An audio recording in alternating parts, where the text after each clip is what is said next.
अलहमदुलिल्लाह जी शाम की हांडी रोटी का टाइम हो गया तो आटा जो ना गुन के रख देनी था।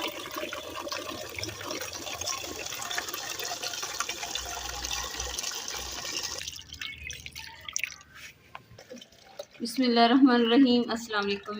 दी मेरे भैन भरा ठीक होंगे अलहमदुलिल्लाह असीं भी ठीक है। अल्लाह पाक ने खुश रखे आबाद रखे। अज दे लोग करदे शुरू नाले ना इधर देख के जो मोटर के नाल जगह जी पक्की कर ली सी गमले इत्थे रख ले सी नाले हुण की है कि इत्थे बंदा वाल तो पानी भर के तो पौधे लगा दे नाल पौधे भी कलर ना नहीं भरनगे तो ना ही मोटर में कुछ होए खराब होएगी।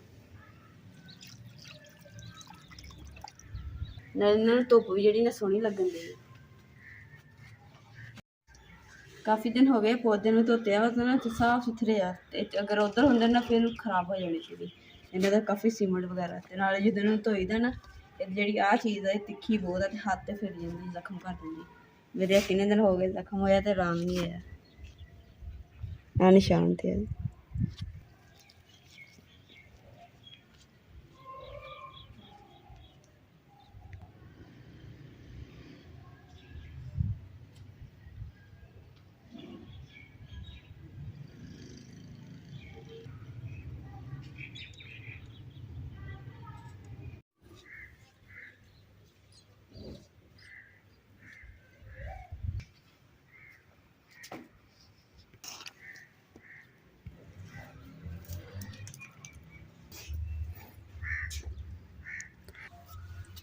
रोटी ने भोर के तो पाई सी उपर गावां वास्ते तो थोड़ी इन्हें थले डेगी सी भोर चौर जो बरीक सी तो मैं हम इकट्ठा करके ना तो कबूतरों के पा देंगे बर्तन के वो खा लेंगे।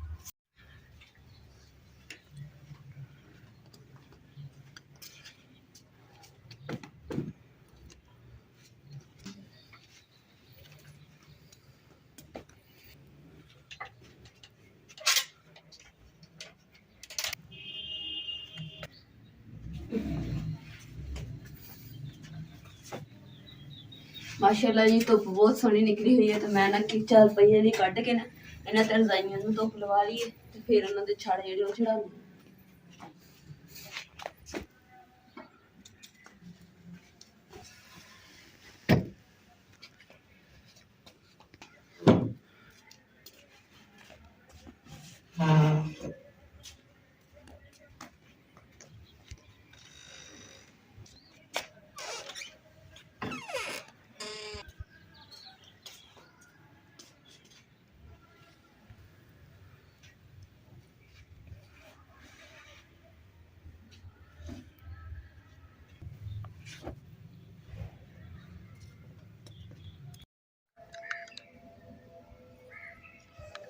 अलहमदुलिल्लाह जी फुल बूटे बनाने वास्ते रंग जेहड़े मैं तैयार कर लिया तो जिथे गाठी रंग किया है ना इन्हों के इतने सिर्फ बार्डर बनावांगे इतने ना फुल बूटे बनावांगे बहुत सोहने लगणगे। डब्बियां जड़ियां ने इन्हों दी लैनी ताकि ना इस तरीके नाल फड़न ना सौखा हो जाएगा नाले डुल्लणगे नहीं तो अगे असीं पांदे सी प्यालियां जी या किसी कोरी च पा लिया सीगा।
माशाल्लाह जी अम्मा जी ने अंगीठी ने सैट करन दे ते मैं इधरली साइड ते लगी सी। मैं कहा चलो रल मिल के ना काम शाम जेड़ा कर लैंदे। और सारे मेरे भैन भरावां नूं इह जेह्ड़ा डिजाइन आ ना किदां दा लग्गिया तुसीं लाजमी कमेंट करके दस्सना ताकि साडा हौसला अफजाई हुंदा वा ते असीं होर इस तो ज़्यादा मेहनत करांगे इंशाअल्लाह। और जिहड़ी एह मेहनत है ना असीं अपने भैन भरावां नूं खुश करन वास्ते करदे आं ते तुहानूं खुशी मिलदी है जां नहीं मिलदी तुसीं कमेंट करके जरूर दस्सना।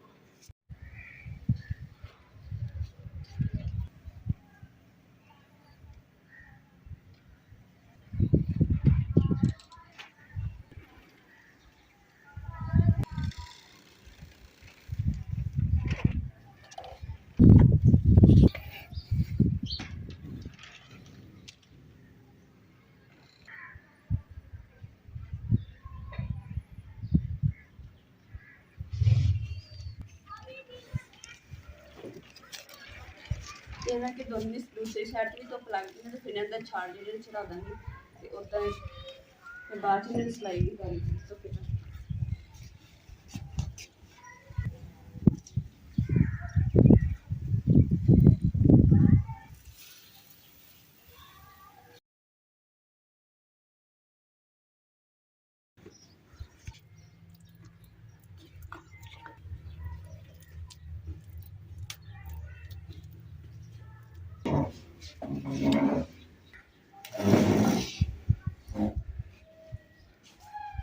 जी तो तुहानूं दिखाने जी कमरा। हाँ जी माशाल्लाह ये मीनाकारी है किस तरह सानूं लगी तुसीं कमेंट करके जरूर दस्सना। और ये विंडो के ऊपर भी इन्नी डिजाइनिंग की है फुल बूटे दी दीवार जेह्ड़े कमरे दी दरवाजे ऊपर साइड ते बाकी जेह्ड़ी एह वाली पट्टी है ना फिर दी सादे छत ਇਹ ਜਿਹੜੇ ਨਾ डिजाइनिंग ਜਿਹੜੀ ਛੱਡ ਦਿੱਤੀ ਹੈ इंशाल्लाह ਇਹਨਾਂ ਫੇਰ ਕਰਾਂਗੇ। ਤੇ ਫਿਲਹਾਲ ਤੇ ਜਿਹੜਾ ਕੀਤਾ ਕਾਫੀ ਬਰੀਕੀ ਦਾ ਕੰਮ ਆ ਕਾਫੀ ਮਿਹਨਤੀ ਦਾ ਕੰਮ ਹੈ ਤੇ इंशाल्लाह ਜਿਹੜਾ ਬਾਕੀ ਰਹਿ ਗਿਆ ਉਹ इंशाल्लाह ਸੁਬਾਹ ਨੂੰ ਅਸੀਂ ਕਰਾਂਗੇ। ਹੁਣ ਦੇਖਦੇ ਹਾਂ ਜੀ अम्मा जी ने कितना काम कर लिया तो ਤੁਹਾਡੇ ਨਾਲ शेयर करते हैं। माशाल्लाह जी अम्मा जी ने इधरली अंगीठी तो मुकम्मल कर ली है और इधरली अंगीठी जी ने स्टार्ट कर ली अद्धी हो गई है इधरली साइड रह गई। और माशाल्लाह अम्मा जी ने काम जो ना बहुत खूबसूरत किया। सताने में बोतल नहीं दिखता मैं हाथ खड़ी हूँ ये कासिना गोया मैं चाहते करे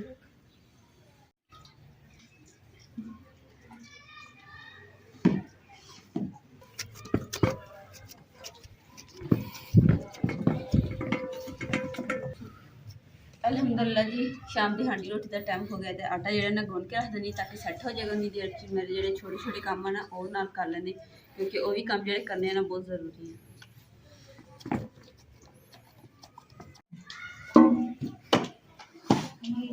माशाल्लाह जी नाले कमरा जो ना सीधी मंदरा सजा दिता देखो इन्ना सोहना लगन दिया घर में कमरा इन्ना खूबसूरत लगन दिया ना कि मेरा दिल किया कि ना मैं अज ना कमरे के बाहर बैठ के आटा गुनना इसलिए मैंने इतने डिजाइनिंग के कोल बैठ के आटा गुनना।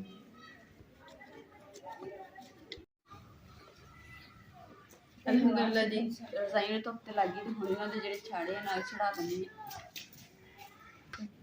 इत्थे ना मैं गलती कर रही क्योंकि जेहड़ा छाड़ा वो नीचे बिछाना ते रजाई ऊपर उठा के फिर इन्हां दी फोल्ड करना।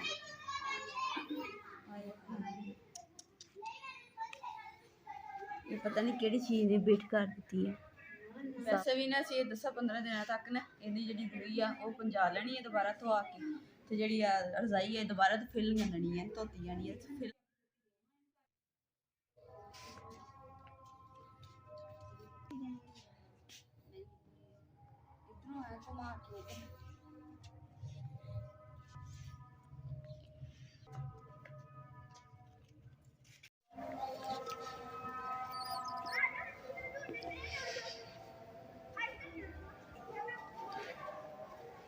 अल्हम्दुलिल्लाह जी रजाई छाड़ जेह्ड़ा ना बस पैने आह्ली है पर की पुल भुल गए हैं किद्दां पाई मतलब इस तरीके नाल सीधी बनानी।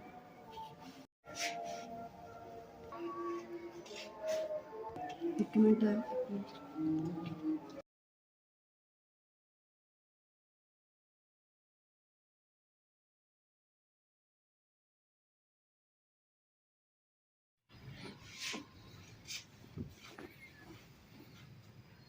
अल्हम्दुलिल्लाह जी रजाइयां दे छाड़ जेह्ड़े जो पान लगे ओह्दे मैनूं एकदम चेता आ गया ते नाल ही ना रजाइयां दे छाड़ जेह्ड़े चढ़ा ले हुण माशाल्लाह जी सोहने भी लगदे ते हुण चल के अंदर रख देने क्योंकि तरेल भी डिगनी शुरू हो गई।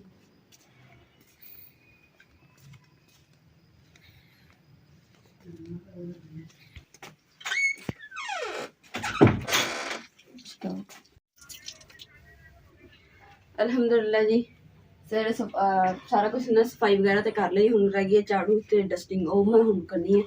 ਪਾਣੀ ਛਿਣਕਾ ਕੇ ਨਾ ਕਰਨ ਦੀ, ਤਾਂ ਕਿ ਜਿਹੜੀ ਮੈਂ ਡਸਟਿੰਗ ਕੀਤੀ ਨਾ ਬੈਡਸ਼ੀਟ ਤੇ ਮੈਂ ਹਰ ਚੀਜ਼ ਡਸਟਿੰਗ ਕਰ ਲਈ, ਮਿੱਟੀ ਨਾ ਪਵੇ, ਇਸ ਲਈ ਪਾਣੀ ਛਿਣਕਾ ਲਈ। ਨਾ ਕਲਰ ਬਹੁਤ ਜ਼ਿਆਦਾ ਹੋ ਗਿਆ ਕਮਰੇ 'ਚ। ਔਰ ਕੱਲ ਪਤਾ ਮੈਂ ਕੀ ਦੇਖਿਆ ਕਿ ਨਾ ਜਿਹੜਾ ਸਾਡਾ ਬੈੱਡ ਹੈ ਨਾ, ਬੈੱਡ ਦੇ ਨੀਚੇਲੀ ਸਾਈਡ ਤੇ ਬੂਟੀ ਉੱਗੀ ਹੋਈ ਸੀਗੀ, ਤੇ ਫਿਰ ਅਸੀਂ ਪੱਟ ਕੇ ਸੁੱਟੀ। ਤੇ ਇਨਸ਼ਾਅੱਲਾ ਅੱਲਾ ਨੇ ਹਿੰਮਤ ਦਿੱਤੀ ਨਾ, ਤੇ ਇੱਥੋਂ ਫਿਰ ਦੂਸਰਾ ਵੀ ਕਰਾਂਗੇ ਕੁਛ, ਤੇ ਤਾਂ ਕਿ ਜਿਹੜੀ ਨਾ ਦੂਸਰੀ ਇੱਦਾਂ ਦੀਆਂ ਬੂਟੀਆਂ ਨਾ ਉੱਗਣ, ਕਿਉਂਕਿ ਕਲਰ ਜਿਹੜਾ ਨਾ ਉਹ ਖਤਮ ਕਰਨਾ ਸੀ। ਇੱਟਾਂ ਦੇ ਟੋਟੇ ਹੁੰਦੇ ਨਾ ਛੋਟੇ ਛੋਟੇ, ਉਹ ਲੈ ਕੇ ਨਾ ਇੱਥੇ ਪਾ ਕੇ ਤੇ ਥੋੜਾ ਬਹੁਤ ਸੀਮਿੰਟ ਪਾ ਕੇ ਤੇ ਪੱਕਾ ਕਰ ਦਾਂਗੇ, ਤਾਂ ਕਿ ਥੱਲੇ ਵਾਲਾ ਫਰਸ਼ ਫਿਰ ਕਿ ਜਿਹੜਾ ਕਲਰ ਹੈ ਨਾ ਉਹ ਖਤਮ ਹੋ ਜਾਏ। ਬਾਕੀ ਤੇ ਦੀਵਾਰਾਂ ਤੇ ਅਲਹਮਦੁਲਿਲਾ ਕੋਈ ਕਲਰ ਛੱਲ ਨਹੀਂ ਹੈਗਾ।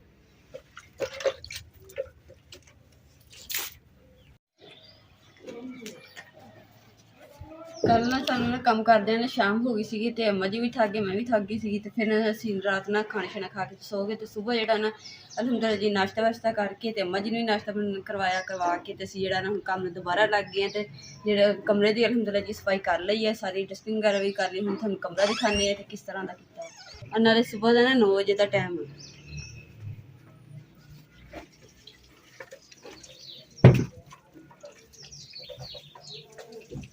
ਅੱਜ ਇਸਤਰੀ ਅਸੀਂ ਪਠਾਣਾ ਕੋਲ ਲਈ ਸੀ ਕਿਸ਼ਤਾਂ ਦੇ, ਹਾਲੇ ਤੱਕ ਇਹਦੀਆਂ ਕਿਸ਼ਤਾਂ ਨਹੀਂ ਉਤਰੀਆਂ ਹੈਗੀਆਂ। ਤਾਂ ਫਿਰ ਇਸਤਰੀ ਜਿਹੜੀ ਨਾ ਪਹਿਲੇ ਹੀ ਟੁੱਟ ਗਈ ਹੈ, ਹਲੇ ਤਾਂ ਇਹਦੇ ਪੈਸੇ ਵੀ ਨਹੀਂ ਪੂਰੇ ਹੋਏ। ਪਤਾ ਕੀ ਹੋਇਆ ਸੀ, ਇੱਦਾਂ ਇਸਤਰੀ ਕਰ ਰਹੀ ਸੀ, ਇੱਦਾਂ ਖੜੀ ਕੀਤੀ ਇੱਕ ਇਹ ਜਗ੍ਹਾ ਤੇ ਇੱਧਰ ਜ਼ੋਰ ਘੜੀ ਗਈ ਤੇ ਨਾਲ ਹੀ ਇੱਥੋਂ ਟੁੱਟ ਗਈ। ਤੇ ਹੁਣ ਟੇਪ ਲਾਈ ਹੈ ਤਾਂ ਕਿ ਨਾ ਅਸੀਂ ਇੱਥੋਂ ਫੜ ਸਕੀਏ ਇਸਤਰੀ ਕਰਨ ਨੂੰ। ਰਾਤ ਦੇ ਵਿੱਚ ਥੋੜੀ ਅੱਠ ਰਹੀ ਹੈ ਨਾ, ਤੇ ਹੁਣ ਤਰੇੜ ਜੀ ਆ ਗਈ। ਇਹਦਾ ਕੋਈ ਮਸਲਾ ਤਾਂ ਨਹੀਂ ਹੈਗਾ, ਪੂਰੀ ਐਂਡ ਤੱਕ ਮਿੱਟੀ ਕੱਚੀ ਹੈ ਨਾ ਬਣਾਈ। ਇਹਦੇ ਉੱਤੇ ਥੋੜੀ ਹੁਣ ਲਪਾਈ ਹੋਗੀ ਕਿ ਲੰਬਾਈ ਅਸੀਂ ਤੇ ਉਹ ਪੋਚੇ ਦੀ ਪਰ ਹੋ ਰਹੀ ਹੈ। ਅੱਛਾ ਉੱਤੇ ਉਹ ਮਿੱਟੀ ਲਸਣ ਸਹੀ। ਅੰਮਾ ਜੀ ਕਹਿੰਦੇ ਕਿ ਜਿਹੜਾ ਪੋਚਾ ਲਾਇਆ ਨਾ ਦੀਵਾਰ ਦੀ, ਉਹਦੀ ਵਜ੍ਹਾ ਤੋਂ ਨਾ ਇੱਥੇ ਤਰੇੜ ਆਈ ਹੈ। ਤੇ ਮੈਂ ਬਾਅਦ ਚ ਨਾ ਥੋੜੀ ਜਿਹੀ ਮਿੱਟੀ ਲਗਾ ਦਾਂਗੀ, ਫਿਰ ਸਹੀ ਹੋ ਜਾਊਗੀ। ਅੱਜ ਦਾ ਵਲੌਗ ਤਾਂ ਇੱਥੇ ਐਂਡ ਕਰਦੇ ਹਾਂ। ਉਮੀਦ ਕਰਦੀ ਮੇਰੇ ਭੈਣ ਭਾਈਆਂ ਨੂੰ ਸਾਡਾ ਅੱਜ ਦਾ ਵਲੌਗ ਪਸੰਦ ਆਏਗਾ। ਤਾਂ ਸਾਡੇ ਚੈਨਲ ਲਾਈਕ ਕਰੋ, ਸ਼ੇਅਰ ਕਰੋ, सब्सक्राइब करो और अपनी फैमिली को शेयर करो। अल्लाह पाक तुम खुश रखिए, आबाद रखिए, अपना अपनी फैमिली का बहुत ज़्यादा ख्याल रखियो। अल्लाह हाफिज़।